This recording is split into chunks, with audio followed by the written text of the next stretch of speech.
جب ایک money laundering identify کی گئی NCA نے UK میں نیشنل کرائم ایجنسی میں، یہ 2018 کی بات ہے، جی اور وہاں پہ انہوں نے دیکھا کہ یہ منی لانڈرنگ جو ہے یہ ملک ریاض پراپرٹی ٹائکون کی طرف سے آئی.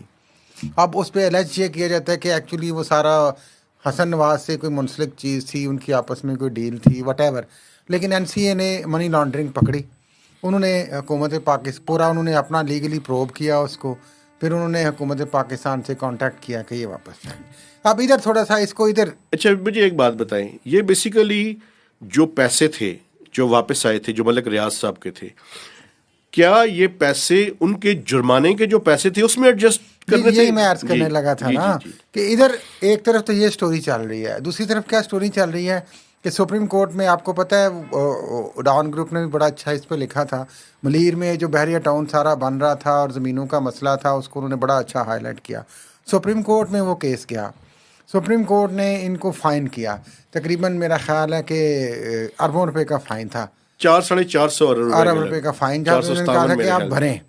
اس میں انہوں نے تقریباً 25 سے 35 ارب جمع کروا دیے تھے، یہ معاملہ تھا. اب باقی انہوں نے پیسے جمع کروانے تھے. اب یہ جو ڈیل بنی یا گیم بنی وہ جو سمجھ آ رہی ہے وہ یہ بنی کہ جب وہاں سے پیسے آئے آئیڈینٹیفائی ہو گئے تو ادھر سے اب الیجڈلی میں کہہ رہا ہوں اس میں جو زیادہ انوالومنٹ عمران خان کی نہیں ہے،